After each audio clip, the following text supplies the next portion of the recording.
today I'm talking about the rules or the laws of raising up godly children. The laws of raising up godly children. Laws of raising up godly children. Number one law.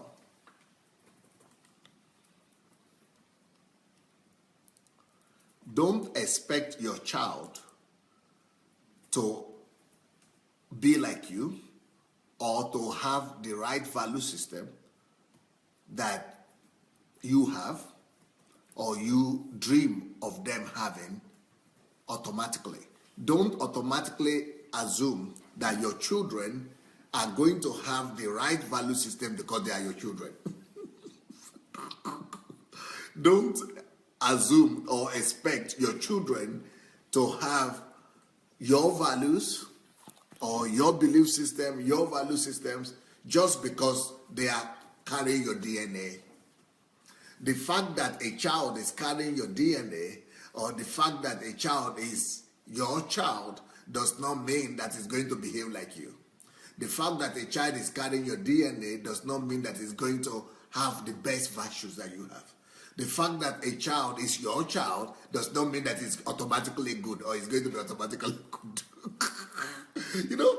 That's the theory, and that is the myth that a lot of people live in. They say, oh, I don't want to adopt a child. So why don't you want to adopt a child? Well, you don't know what the father did or what the mother did. I want my own child. I want my own child with my own DNA, with my own blood, with my own wife.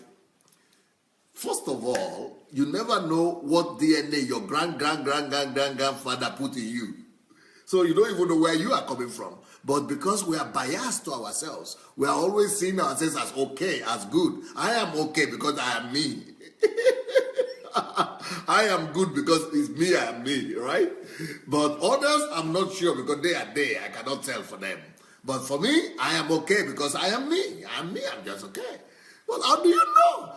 Do you know who your grandfather, 5 generations behind, do you know who they were? Do you know what they contacted and what they are putting you? You don't know. So how come now you thinking that because you are you, then you are better than that other person over there?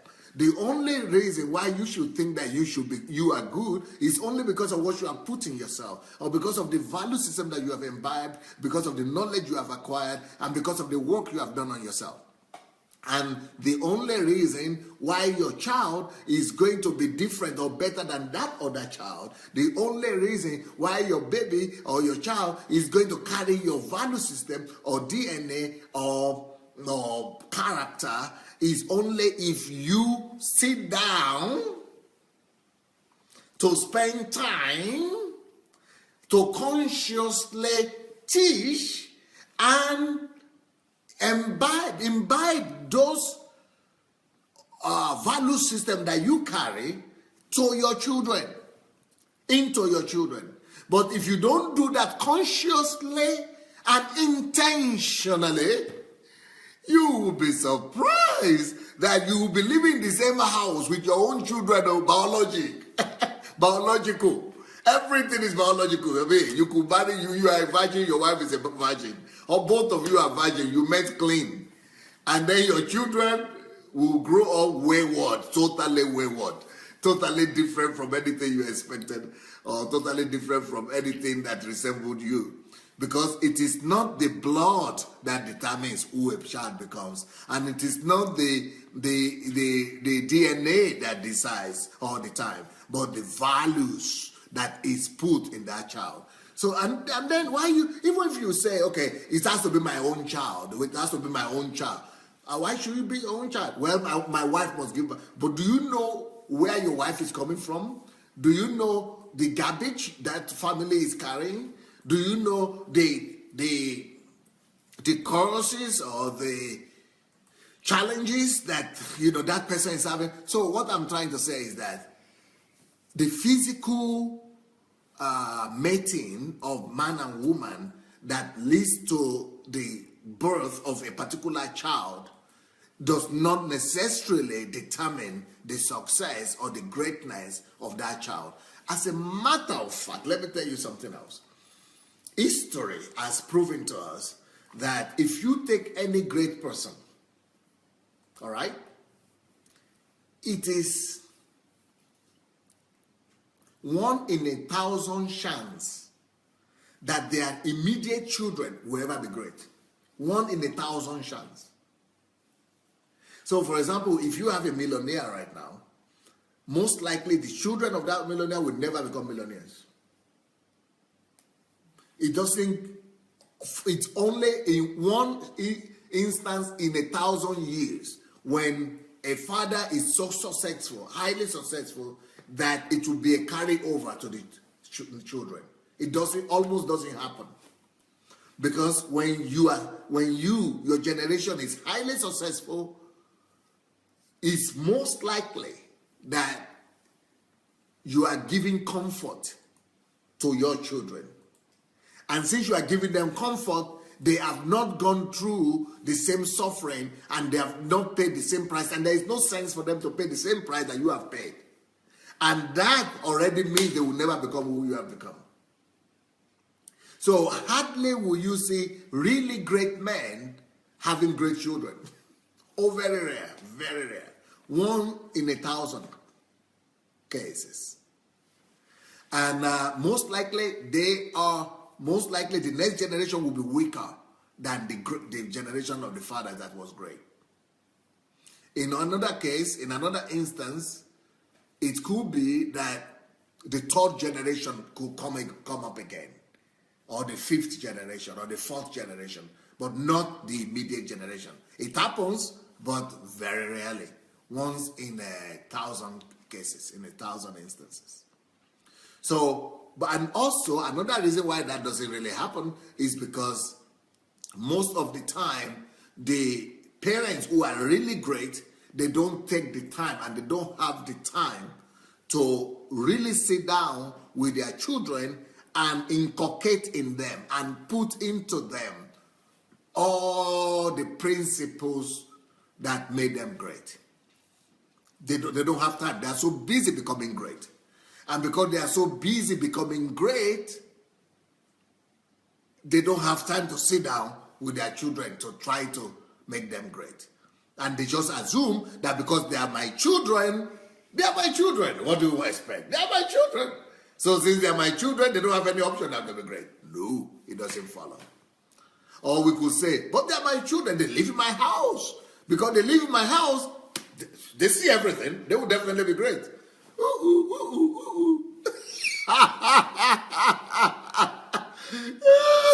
You are in for the shock of a lifetime.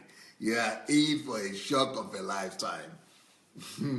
I see it. I know the kind of work that we have to do with Pastor Bosse on our children just to become as serious and focused as we are. And still we are not, it's not working out.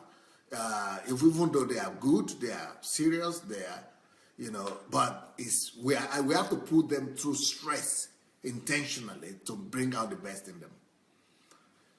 So this number 1 point is that don't expect your children to become like you automatically just because they are your children. Or just because they look like you. The fact that, I used to, when I was a child, when I was in Africa, ignorance is a bad thing. When I was in my village in Africa, I used to look at people and their children, and I would say, oh, that's the one that looked like the father. That's the one that looks like the father. It's just a copy. Okay, it means he will just become so successful as that father. Look at the lady. He looked exactly like the mother. And the mother is so brilliant. It means she's going to be brilliant also. That is biology. The brilliance or the intelligence or anything like that it's not depending on the flesh. It's not depending on the biology. The biology who looks like who doesn't mean anything at all. Everything depends on the values you put inside, on the information you put inside that child. If you did not put the right information inside the baby or inside that child, it doesn't become anything, even if it's a carbon copy of you. So until you invest yourself, putting the right information and principles in that child, they don't become who you expect them to become. The fact that your blood flows in them is immaterial. I mean, look at King David. Look at King David. He had all kinds of children. He had a child that was a killer.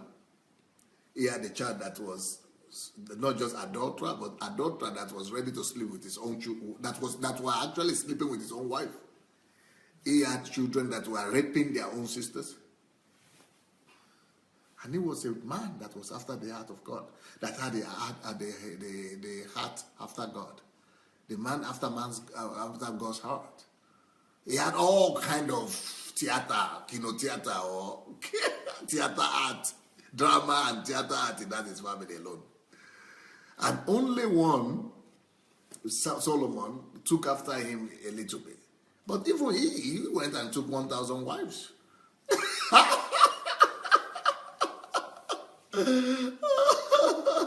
So it's not about the DNA that is flowing in that child. It's about what you put in, the principles that you put in.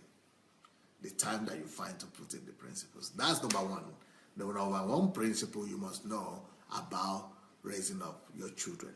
And what does that mean? What it leads us to the second principle. The second principle is this: you don't raise up a child by just correcting him or her, on the run. Like, you don't raise a child by accident. You don't raise a child by giving run by instructions. Like, who did I tell? Oh, listen to me. Hey, come here. And you smack him and say, come on, go and do this. Who did I tell? That is not upbringing. That is not bringing up your child. That is not upbringing at all. That is just emotional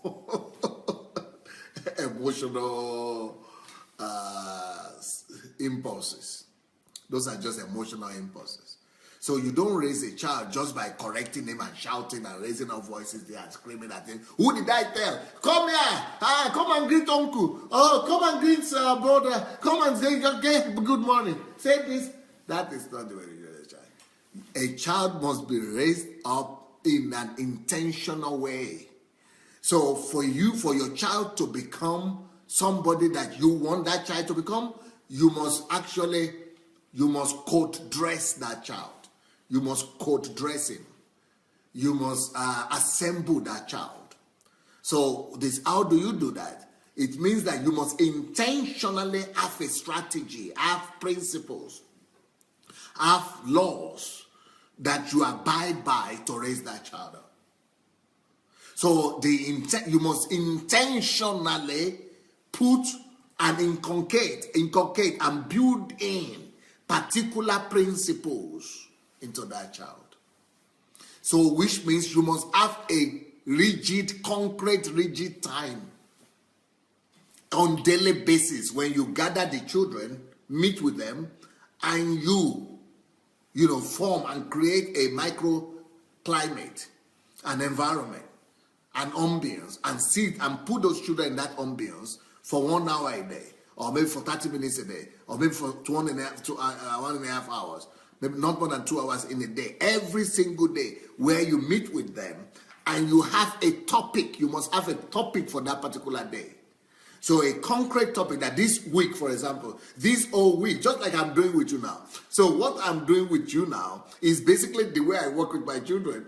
You take a week, a whole week, one topic for a whole week, and say, okay, how to love God, for example. So the whole week we all sit down. I'm not talking to them. I'm not teaching them like I'm teaching you now. We just open the topic.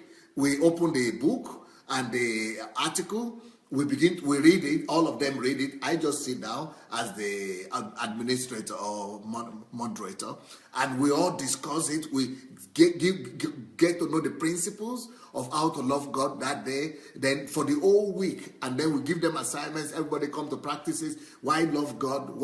You do that intentionally. You are not teaching them like classroom, but you make it exciting. You make it funny. You make it interesting. You make it entertaining, welcoming, and you make them enjoy it, so that you meet with them regularly to form concrete value system into them, So a whole week we are forming the value system. Why is God? Why must you believe in God? That is a value system for the whole week, for example. The next week, why is it, or what does it mean to love God? The next week, why love people? The next week, why honor father and mother? The next week, why not sin? Why sin is bad? The next week, why you don't need to follow the peers pressure. Then the next week, why you must not date and have boyfriend and girlfriend. The next week, just take one topic after the other. So you must code dress your children. You must package them. You must assemble them. And you must put together those value systems. And I have a whole book in Russian language, how to do that. How to form, what do we call it? How to form core value system in your children. I have actually about 6 books already on how to raise up children, godly children. And I have one with the principles that you are supposed to be building into them on a daily basis. I think I will go through some of those on weekly basis. I think I will go through some of those with you this week. I will give some of the topics and how to work with your children and so it is predictable. Just like I said, I used to say that life is predictable. Life is predictable. So you can predict and you can raise up your children to become, exactly the way you want them to become. You can raise them up to become perfect, to become efficient, to become good the way you want them to be. Just by you knowing what you want to do. It's all by laws. Everything is by laws. So if you understand this law, the principle of intentionally dress coding, intentionally packaging, intentionally assembling into your children the value system that are needed and necessary, they will come out to become just like that. Like you intended them to become. Like my children here in Ukraine here, everybody is thinking that my children are just like as if they are coming from the textbook. As if they are story children, as if they are not normal, as if they are artificial as if they're not artificial, as if it's too good to be real. As if they are too good to be real. Because it's an intentional work. It's an intentional work. For people in our church here, they don't even know that children could be as exemplary as those.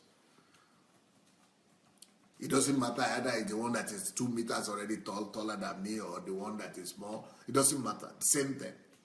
No problem for me, no problem for their mother. But it all took a process of hard work. Intentional upbringing. That's what it's called. Intentional upbringing. Next point. Next law. The next law.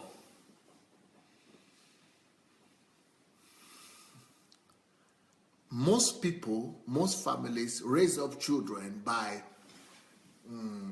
through what they feel.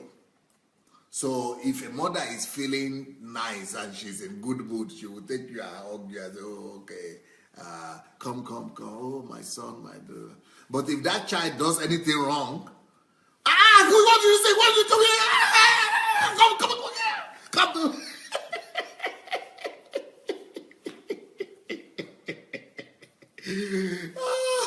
You don't raise up children by your feelings. You don't let your feelings and your emotions interfere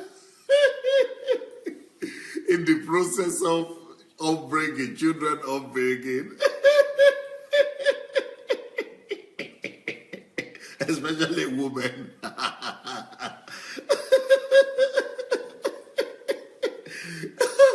So this is a principle. This is the third law. Don't raise children by your emotions.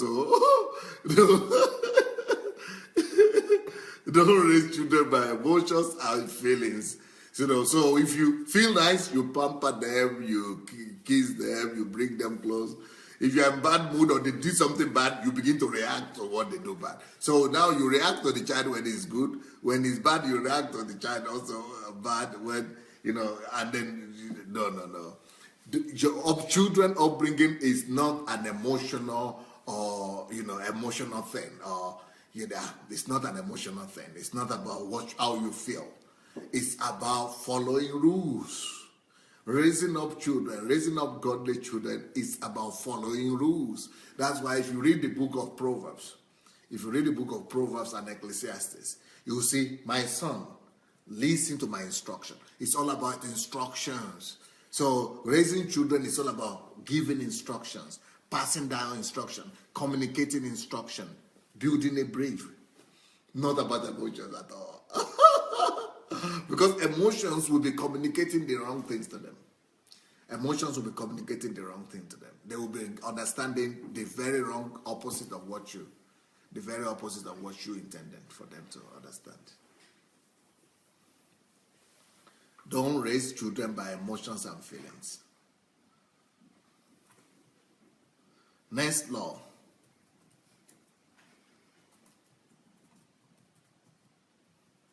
If you really want to raise godly children, never think that those children are your own. Don't fall into the deception of thinking that your children are your children.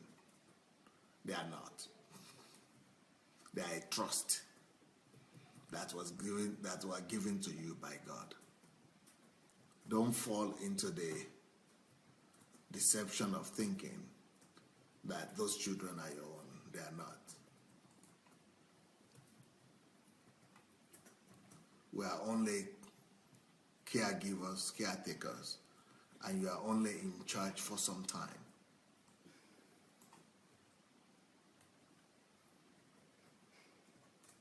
You are only in charge to take care of them for some time. So don't monopolize your children. Don't turn them to your possessions. Because once you do, you begin to idolize them. Once you begin to look at the children as your own, they will turn to your idols. You begin to treat them as idols. And you begin to idolize them. And once you idolize something, you lose that thing. Once you idolize them, you begin to lose them. Or they begin to hate you. Yep. Next point.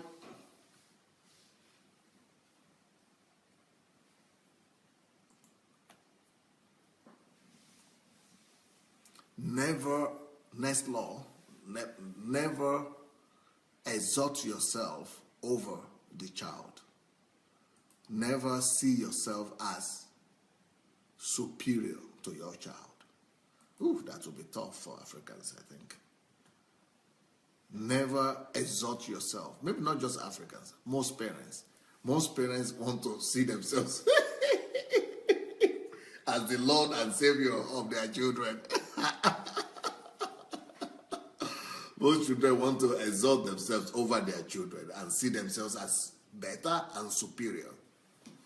You shouldn't see yourself as better and superior over your children. Never treat your children as inferior. Treat them as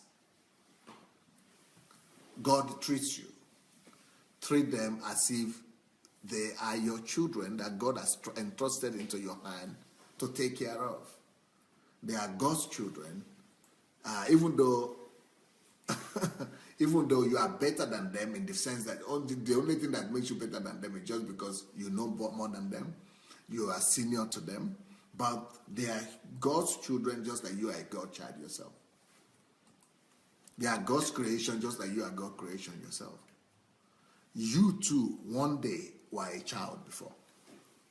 And one day, you will be weak and they will be strong. One day, they will be taking care of you.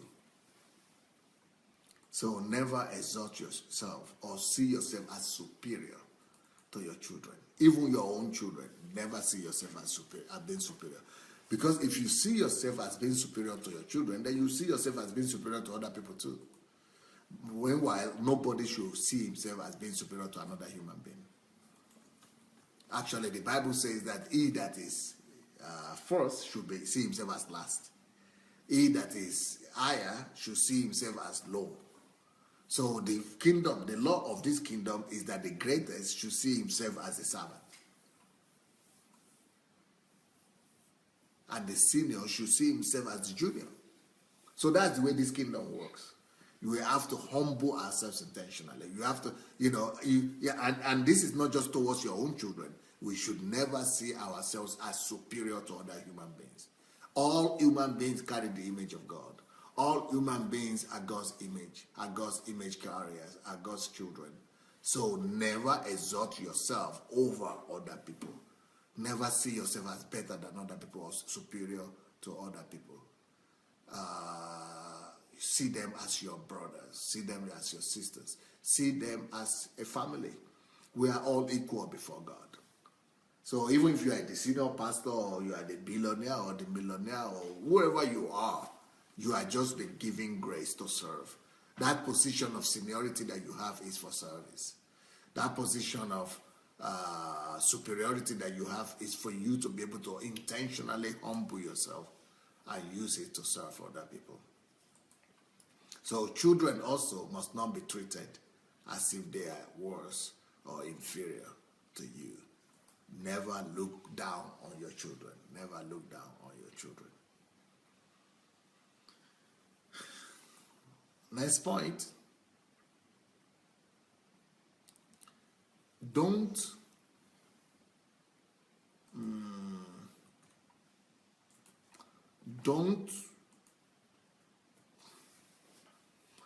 raise up your children with the thought that you are helping them now, so they have to pay you back. How do you say that? Don't treat your children as if I am lending you now. Now, a time is coming, I want you to pay me back. You see, all I'm giving to you, I'm lending you. Don't treat your children as if you are borrowing them something, your life, your care, and your love. Love them, not expecting anything back. Love them the best you can, give the best you want to them, not expecting,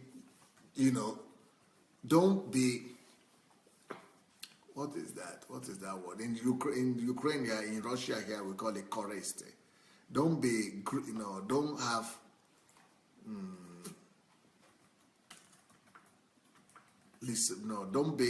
don't look for your own interest when you are raising up your children.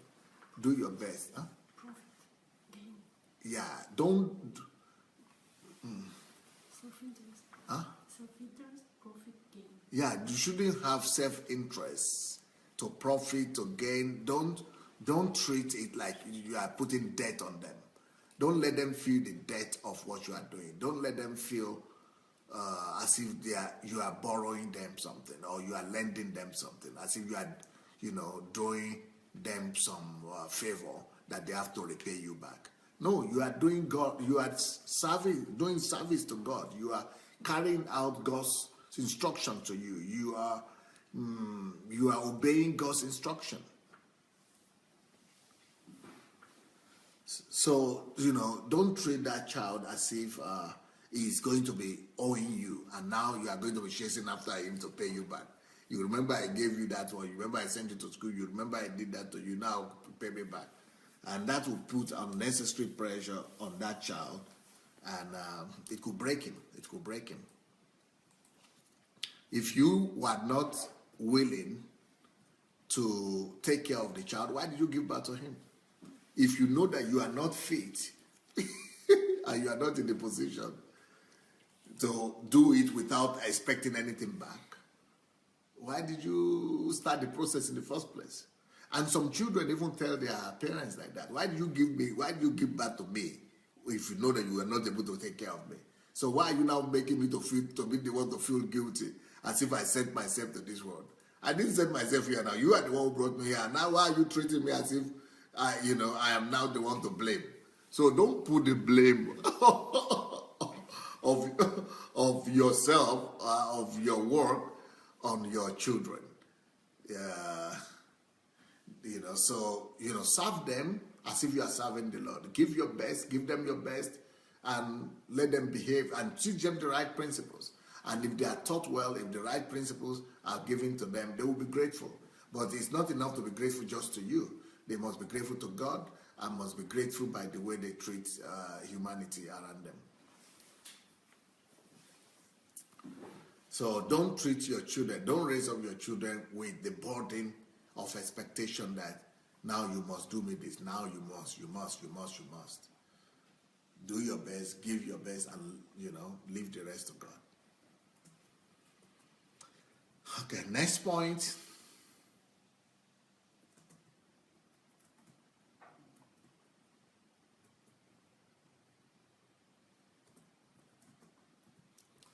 On the other hand, don't kill yourself morally, and don't torture yourself if you are not able to give your children everything that you would have liked to give them. Don't kill yourself, torture yourself, or blame yourself, or condemn yourself that you are not able to give to the children the things that you would have liked to, or that the children themselves want you to give to them. Make sure you give them the best that you can. Make sure that you do the best you can for them. But your best might not be enough for what they want, or your best might not be enough for even what you desire, what you would have liked to do. But make sure that you do your best. Now, you should blame yourself if you have not done your best. If you have not done your best, yes, maybe you need to blame yourself. Maybe you need to condemn yourself. Maybe you need to push yourself. But if you have really done your best, if you are doing your best on a daily basis, leave the rest to God. Let them know, and let your conscience also bear you witness that you have done your best and that you are doing your best. Jefferson said, this one is a huge one. Oh. My dad still tells me I'm owing him up to now. Ooh. Even after building him a brand new home in the villa. Wow. T.Y. Moore. Those things, Jefferson, those things, they put unrealistic expectation on the children. Now, Jefferson, I don't know what part of Nigeria you are coming from. I guess it might be from the eastern part of Nigeria. Now, you know that, especially from Anambra area, I think so. Maybe not all of eastern part, but mostly eastern part of Nigeria. You see the way the boys, what the men, the Igbo boys of Nigeria, what they are doing? It's like there is an amount of pressure on them. It's like, the way I was actually talking to one lady who is an Igbo lady. She was telling me that it's like the boys in the Igbo land, it's like they are the curse of Igbo land. It's like the boy, all the men want Igbo boys. They want Igbo child. They think that just by giving birth to a baby boy is a blessing. But the way it's turning out is as if the boys are the problem of the Igbo land right now, the men. Because they are the ones causing all the troubles, carrying the drugs, and as if it's the only country, as if it's only Igbos that are in Nigeria, because they are the ones causing all the trouble with the drugs and all those demonstrations and things like that. And the thing is that it's not because they are bad; it's just because giving birth to boys doesn't automatically result in you gaining. And what Jefferson had just spoken about now is a very important thing, because I'm sure it's not just Jefferson family that is putting that expectation on him. I think a lot of the culture, Igbo culture, puts a lot of demand on the children, on the boys especially. So that's why a lot of them have to struggle to survive and make money one way or the other by all means. And it's just very surprising that no other part of Nigeria is having that problem. No other part of Nigeria is having that problem. Not the east, not the north, not the middle belts, maybe the Edos now started having that problem. But it's like they are more sending the women forward to do it for them. But the men are coming in the back. So, it is what I'm trying to say. The point I'm still trying to make is that we shouldn't. The parents shouldn't put too much pressure on the children. When the parents put too much pressure on the children, that you owe me, you must repay me, that is where all the problem starts from. And see now, Jefferson had just said that my father still tells me up to now that I owe him something. even though he has built a house for that father. Yeah, and sometimes it's the whole community that is telling you that you own them. And that's why a lot of people need to go back home on holidays and they want to build a house in the village. They want to do some show and do some, they want to do something extraordinary. And to do something extraordinary, you got to have money. And that's why many of them have to compromise themselves to do that. So it's a cultural thing. And these are some of the cultural things that must be addressed. And it's kind of strange and I think not right that I'm a Nigerian, but I think it's not the best thing that I am addressing this, because I think there is an Igbo man that must address this, or Igbo woman that must address this. So to help their people, because if I'm talking about this, some Igbo guys will jump on it and say it's because I'm an Igbati boy that's why I'm saying that, because I'm a Yoruba man. Some people will jump on board and attack me. But really, I'm just saying is that it's a question that must be addressed by the Igbo leadership of how to, change and address the culture that is putting demand on young men, making young men to go and do desperate stuff. They are risking their lives everywhere, not just with drugs. They are risking their lives even with the trade and a lot of things that they are doing. We just need to help them and remove that pressure out of them. And especially the pressure that they own their parents just because their parents raised them up. But if you didn't want to raise them, why did you give back to them? Okay, Darlene Madu is asking, sir, as I was going out today and I started thinking about this message, and my question is, when a woman trains up a child or her children and they are grown up, does that mean that she had fulfilled her purpose because God gave her that duty also? Just asking. Yes, you just need to raise them up and don't be hoping that they will come and be grateful. Some of them will be grateful, but some of them might not be grateful. So just raise them up, do your best, invest in them, be faithful to God, and let God reward you. And some of them will come back and reward you as well and be grateful to you, but not all of them will do that. But, you've done your duty towards the children, but you still have your own calling apart from being a mother. Apart from raising up children, you still have your own calling anyway. So follow through with your calling. Well, let's continue with the point. Let's continue with the points. The next point.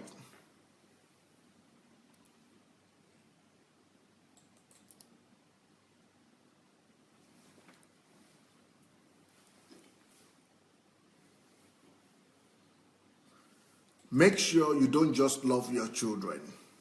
Whereas you are raising up your children, make sure you express love to your children the best you can. Give them the best love you can, but not just to your children. Give the best love you can as well to all children. Extend that love to all children. Make sure you love all children the same.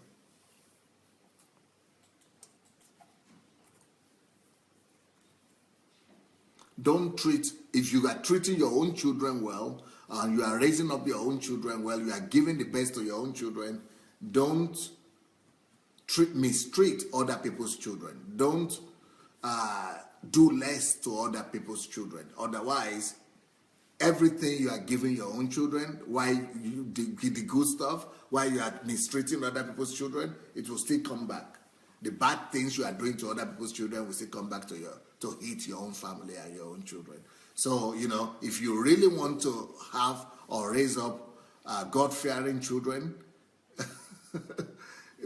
give them your best, teach them the right principle, but also treat other children well. Treat them also well and treat them the way you will treat other people's children as well. The next point I want to give you regarding raising up godly children is, we should know that all children are God's plans, are God's intention. Or how do I say it? All children are in God's plan. Even those children who came out of rape, even the children who came out of mistake, even the children that were not planned for, even the children that, came out of rape, even as horrible as rape. No children comes into this world, though, without God giving a consent to it. No child comes to this world, without God giving a consent to it. God does not allow any human life to come to the earth without his permission. So, it's a waste of time to just be saying that it's your own child that you must treat well. It's a waste of time to just be good to your own child alone. To God, all children are his own production. All children were made by him. All children were sent from heaven. All children are his children. Do you remember that Jesus said, let all children come to me? That's what he's trying to say. Even if they are born by a mad woman in the street. In Africa, we have mad women in the street. It's going crazy right in the street. And sometimes they get pregnant because of mad people go and make love to mad women too. And sometimes people who are not mad go and make love to mad women while they are in the street. And they have baby coming together. Even if that is the case, that child was given permission by God to come. And even if you find, even those children that are thrown into garbage, into the dustbin, right? Even sometimes you can find children in dustbin. Even those ones, they are God's children. So the kind of thing that we see sometimes in Africa when children are being demonized and being called witches or witchcraft children and being thrown away and being rejected, that is an abuse. That is a total abuse. It's an abuse of human life and abuse of human dignity. Every life comes from God. God is the author of every life. And that's why we are against abortion. So for you to be selecting and saying, this is my own child, it's coming from my blood. This is my own child, it's coming from my wife. That is egoism. It's called selfishness. It's egocentrism, egoism, and selfishness. It's just love for self. But if you really love God, you will love all of God's children. If you really love God, you will love all of God's children. Every child is good. No child is better than the other one. And no human being is better than the other one. The only thing that makes us better are the qualities, are the value systems, and the principles that we have been able to develop in ourselves.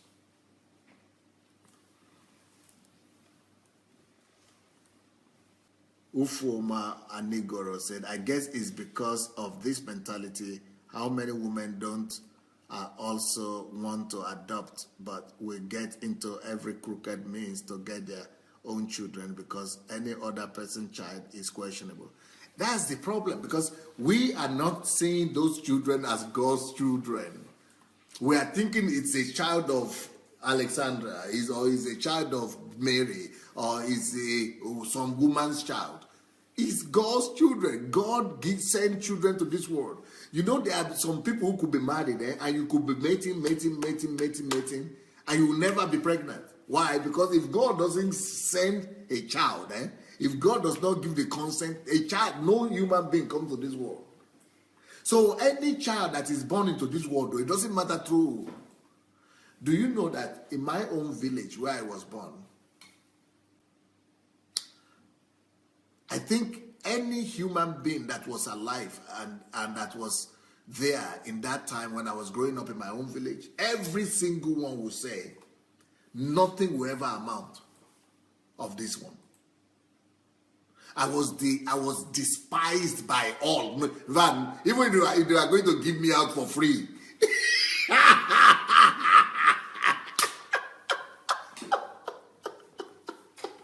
Even if I was going to be given as a padaro, as a gift, just for free like this, as a donation, nobody in that village was going to accept me as a free gift.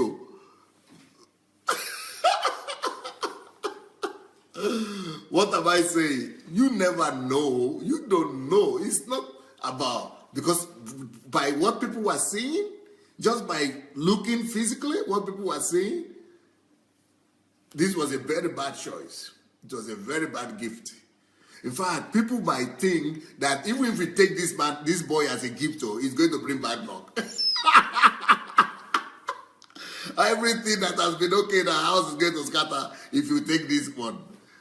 So even as a gift, I would not have been accepted by anybody. Even if it's not a gift, even if you just take me like this and you just write a note and say, take him or take his anybody can take him. Anybody, just to be walking around the city, anybody take him who wants him. Nobody will take. Everybody will pass by the other road. That is how I was despised. In fact, sometimes my grandmother will be invited to visit somewhere. And because I was the only one with her and nobody to live me with, she would take me along with her to go and visit or to party or somewhere. I would be smelling, no clothes, big stomach. But I had so many wounds and scars, wounds in my body. At any single point, I'll be having 20 wounds. Smelling and stinking. And so anywhere I appear like this, it will be that it's a celebration of house flies. All of them are all over me. Flies, house flies. I used to think, why are flies all over here now? I was always thinking when I was young, why is it that all these flies are always, why are they not following him? I used to wonder a long time, yes. I used to think, why is there all these flies are always here, all my head alone? Do I have some excreta from the toilet here or what? What's happening? I didn't know that because I was living with the wounds, so I didn't hear all this stinking and the rottenness of I was saying the rottenness that it was dropping and dripping. But I never knew it was smelling also. But other people who were there, they were saying, and the flies were the confirmation. So why am I saying this? If you condemn a child, right now, Table Jacqueline is saying, wow, 20 wounds? Table, you sit down for there. You wait. You come till you come to see me. I will show you my legs. You will count 200 wounds in my legs. 200 in my 2 legs. You are talking of 20. I'm just talking of 20 as the immediate, any minute, any second. Even though it's just like 30, 40 years ago, but if you still come to see me now, I can show you my legs and you will see the scars of up to 200 scars. You'll still be able to count in my body. But anyone that did not pick me up that time will do anything to pick me up today. Maybe I will be picking them up actually. It could be the opposite this time. I think I'm the one to be picking up the whole village, as a matter of fact.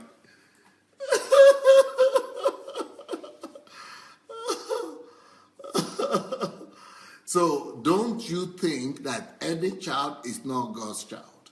Every child is God's child. Every child is God's child. So don't be looking at children as if my children, or these children, these are not my children.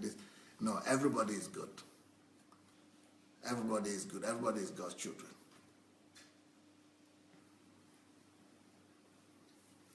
Okay, the next point I'm going to give you.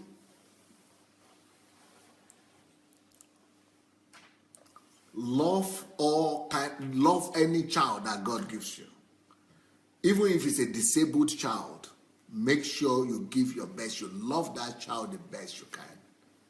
Love the obedient child and the disobedient child.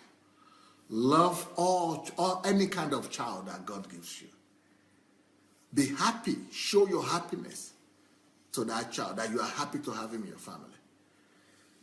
Show your joy to that child.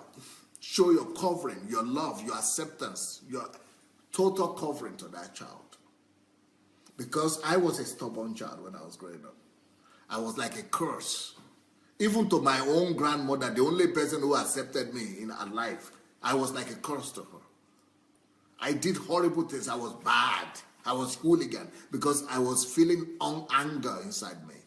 For all that rejection, they were regenerating some anger inside of me. So, and I was taking on the anger on the woman, on the poor woman, my grandmother. So I looked like totally hopeless, totally. In fact, she was taking me from one look. In Ijebu, people are also known to be a center, a place of black magic and herbalists and witchcraft and all. She was taking me from one herbalist to the other, from one magic house to the other. The more she takes me, the worse it became. My work was not curable. This was not helping. Nothing was helping.